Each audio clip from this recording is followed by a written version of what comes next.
Alright, good day. Once again, Dave Knight here, Knight Capital Management, looking at the sheet sort method SSM trading strategy. Just call it SSM from this point forward.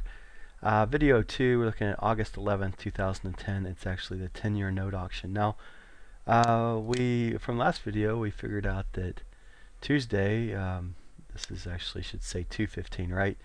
We've already figured out that this is already based on daylight savings time, so it's been put back here. That's the way that they do it here at Forex Factory. Not that there's anything wrong with that. So Tuesday, normally you see that at 2:15, and you will see that in the future at 2:15, the federal fund rate, and when the clocks get turned around, then this all gets kind of screwed up here. But all right, so everything here is an hour off of Eastern Standard Time, or EST time, or New York time, or however you want to call that. But this is based on New York Standard Time, or Eastern Standard Time, excuse me. So no, we already figured out that Wednesday and Thursday there was nothing on the 10-year note auction coming out here on Wednesday, or the 30-year bond auction coming out here on Thursday to affect the afternoon trading that we need to worry about. Now, once again, just so you know the website here, it's treasurydirect.gov, and where you're looking here you're at Treasury Direct, and you want to look at the institution column, and you're coming down here where it says view the auction calendar. So you click that, and now you just wait for this to give it a few seconds. It says 8 seconds, and a PDF file should come up here for you. If not, then you just click that link and it'll work for you. So now, at the time of this recording, today's November 17th, 2010, as I'm making this video content and working the new trading strategy for the SSM, or what we're going to call the SSM Pro version of this, so that you can actually take advantage of the 30-year bond in your trading instead of just a 10-year note. But you can see here that the 6 auctions I'm talking about, the 3 right here, 3, the 10, the 30, the 2, the 5, and the 7-year. So there's your 6 auctions, right? Now, you don't really want to look at here at the announcement date. The more important of this is look over here at the auction date, right? The auction date is the date that you're going to look at. So, for instance, on this month when we were trading this in November, there was the 8th, 9th, and 10th that coincided with the 3, 10, and 30-year bond. And you see out here the week before Thanksgiving here, or actually the week of Thanksgiving, it's coming out a little bit early because Thanksgiving's on a Thursday, so they want to get this bond auctions, or note auctions in this case, off and out before Thanksgiving. So Monday, Tuesday, and Wednesday. So a holiday falls in there somehow. You'll see this get adjusted and moved around. So my suggestion on this is to print it off or save it to a place in your hard drive somewhere where you know where it is. Print it off, have a hard copy of it, and when you run down the end of a page, you come back to treasurydirect.gov, come back and view the auction calendar, and obviously this page here will become the front page here, right? Be the first page. And every time you run out of a page, you want to come back here, or basically every 3 months or so, you want to come back here and reprint this again. That's my suggestion. Always have a copy of what the U.S. Treasury Secretary or the securities are going off at and whatnot. So now this particular trading strategy is obviously taking advantage. Now we look at 4 charts here. The top 2 are we got the 15-minute on both sides here. This is actually the page called SSM Trading, and we use the templates, the Tiger 5 and the Tiger 15 template for this. So if you have everything loaded up right, you should have a page called SSM Trading, and you should have 2 templates, Tiger 5 and Tiger 15. And well, obviously Tiger 15 is 15 minutes and Tiger 5 is 5 minutes. So there's 4 charts on here, and the reason I put 4 charts, now you can move them around. You can move your 10-year note over here and your 30-year bond over here and so forth. You can do whatever you want with the station, and if you move things around, you know you're going to move it around here and whatnot. The easiest button on Trade Navigator to get things to go where you want it, you just press this button right here, and I like to have it in this case 2 rows cascaded, not cascaded, excuse me, tile charts into 2 rows, and well, this one here is going to cascade in too, but Let me go ahead and get rid of this instant replay, and we'll see what happens here. See, it pulls it in, right? So this is actually a good example here of how the charts will pull things in. So let's go ahead and get rid of this, because we can bring it back in here. Let's just show you how you can get the instant replay up there. And let's do that again. Let's say instant. Okay, now we have 4 charts here. We want to say OK to that. Now we just got to verify everything's where we want it, right? So 5-minute ZB, 15-minute ZB up here, 15-minute here on the ZN, and the 5-minute over here on the ZN. So 15 top row, 5 and 5 minutes on the bottom row. So all right, well, now that you know how to get that, let's look how to get that instant replay to make it work right? So when you're going back and you're back testing, you're taking a look at this particular strategy. Now, first thing you want to click at the particular. So if you would click here over here on the 10-year note and you hit instant replay, this is going to fill in the 10-year bond, right? ZN. If you click over here and make this your active chart and say instant replay, now the ZB is going to become your active chart, and that's what we want. So I like to, for this particular strategy, I like to auto adjust 1-5-30 minutes here. I want it to use the continuous 067, or this particular chart right here. We're going to be in game mode, so we can use our buy sell feature. We can replay data on all charts. That's kind of cool to have that up there. So you can actually have all this together, and you need to actually, first time edit, you got to come here and pick the day that you want. In fact, I wanted August 11th, and it's already set up to go here for August 11th. So all you got to do at that point, once everything's set, is just say start. Oh, instant replay at the very top of that. Let's go back to that, and let's pull out the difference between instant replay and streaming replay. Now, streaming replay is going to replay every tick, bid, and ask for the past trading session. So it's going to replay every tick.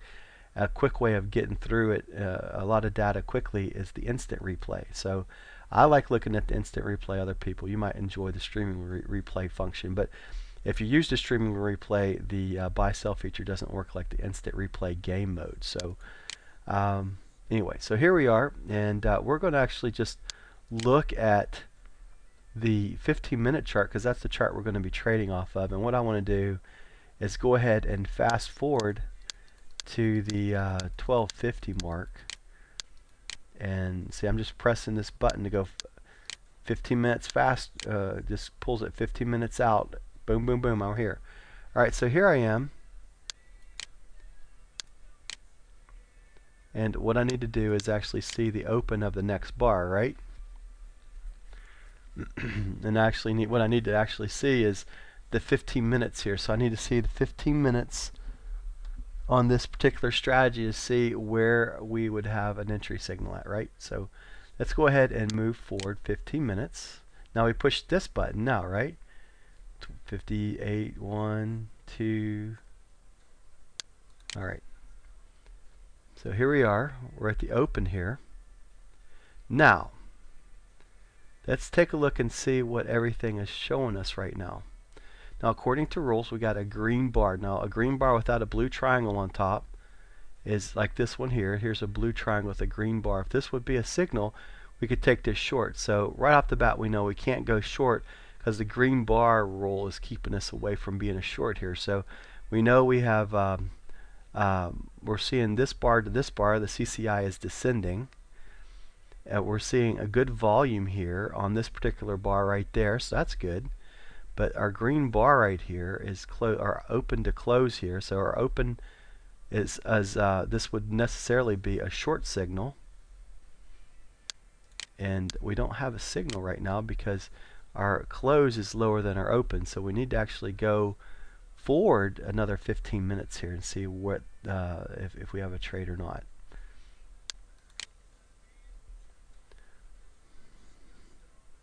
So we're going to 120 now, right?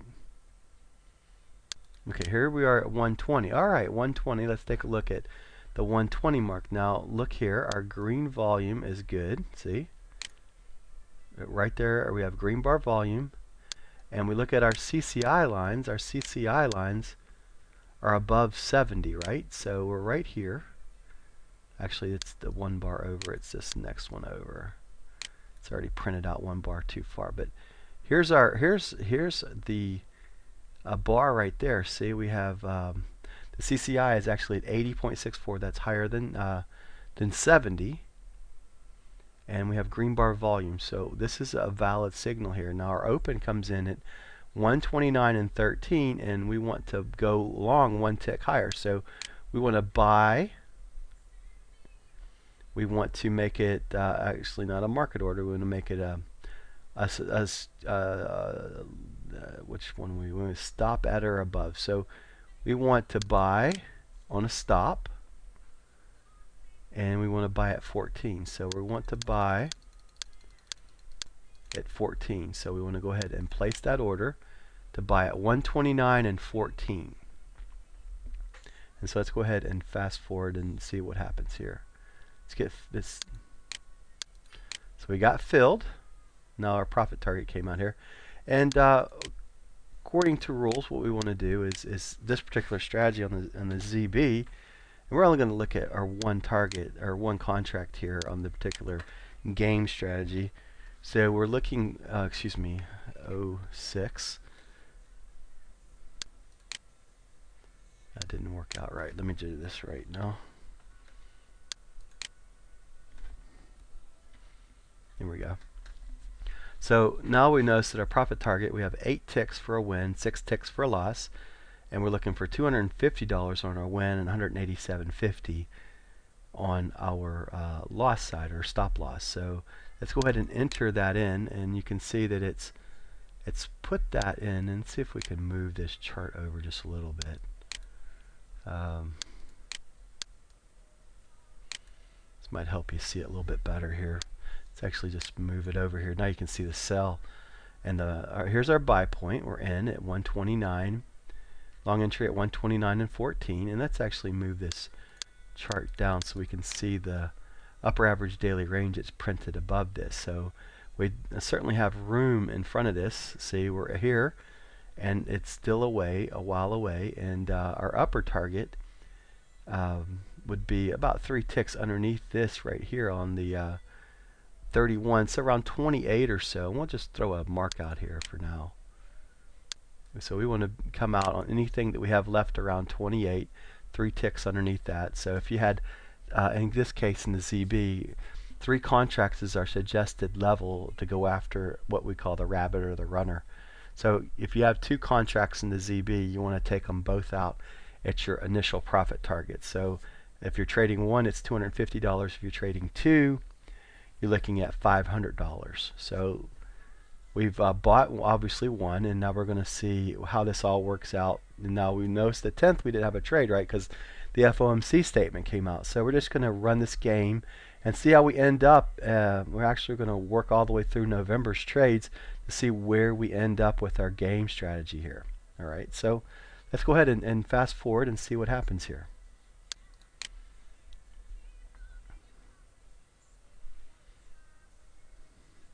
Boom. See, we made 250 right there. So if we had our 2 contracts or 1 contract, we're out on those. And now we only have is the 250 exit, right? Now you had 1 here, so you have a break-even stop plus 1. You don't want to take a loss on this particular trade anymore.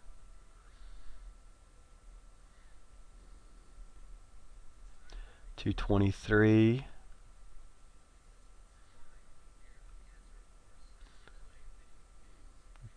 Not even a break-even, just basically just looking at a break-even trade. There, 250. And our last exit on here is at 1. You already made your money here, and you're looking at 14, right? Now, low of this particular bar coming down was 15. So if you had stayed at break-even at 14, you've been fine. If you kept it underneath here at this green line, you're fine too. You have 8 ticks of profit here, so you could give up a little bit of your profit to stay in this trade. This is your runner, so you've actually got maybe, and if you're after your runner, you in fact have 16 ticks of profit. So you can run your stop here 6 ticks to stay in the trade, and that's kind of the goal of the runner here, is to just keep it out there, and you'll get 16, and maybe you'll lose 6 of it, and you'll end up net 10. So that's the worst case scenario here after you knock that runner off. or knock your first two profit targets. Your third one here is sitting out here just waiting to see what will happen with it. The one exception, if you'd go up 6 or 7 ticks, and then it wouldn't take, and then you won't get to break even after 30 minutes in the trade, then there's nothing wrong with that. So everyone has their own way of being discretionary trader. The basic part of this is just to take your profit target at either the 8 ticks or the 6 ticks, or stop loss at 6 ticks. And notice that this last exit here is around 25. So you didn't quite get your 28, and it didn't go after that 28 mark. The high of the bar went up to around 23. The high of this bar was at 26, so it got close, but you're out with the rest of your contracts around 25. And that other exit that we got out, now we were able to take advantage of that buy and sell there, and we were able to come out right on there, right?